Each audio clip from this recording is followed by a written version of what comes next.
The initial brief for the Razor. So this is quite an exciting vehicle. This is the first race ship that we've had the chance to work on. This is meant to be manufacturer MISC, and this is their entry into providing a competitor, providing a ship that will, be a top contender for the Murray Cup and racing series within Star Citizen. MISC is all about flowy shapes and power, but also like high tech with the incorporation of Jean tech. So first of all, like we really needed to do some brainstorming and see what kind of direction we wanted to go in. And very early on, we decided not to go for the bubbly sort of 50s Formula One style, but more, really high tech, like incorporating the Jean tech into everything. So Formula One, that was just how we wanted to do it. So for us, this is a really good opportunity to take styling from MISC ships. We've seen Starfarer, Freelancer. Those are sort of quite bubbly, soft shapes, but with a Xi'an tech engine.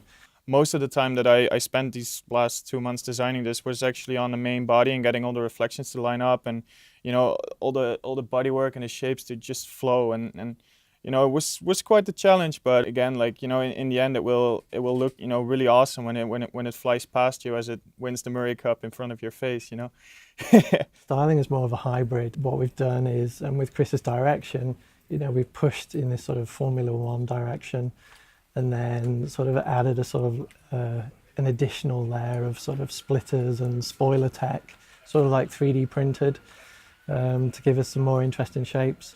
The process on this was quite interesting because I really had to use all the software that I'm familiar with. So I used Photoshop for all the sketching. I started out with just 2D sketches for everything I did.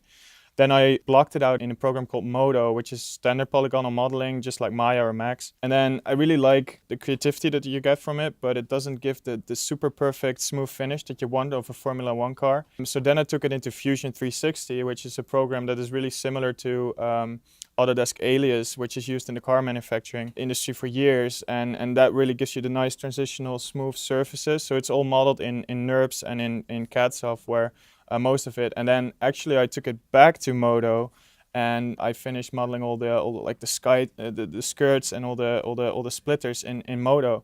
And then the funny thing is that the landing gear I actually did in SketchUp, because SketchUp for me is just easier to model, dynamic mechanical objects with that have to like interact and move because of its really awesome grouping system. So yeah, I really had to like pull everything together to make this design work, but in the end I think it really syncs. So a good part of this process is that really ours is sort of the first stage. Once it goes to the ship production guys, then they can really start working in the detail, really sort of figuring out any areas that we may have left slightly vague just due to timescale.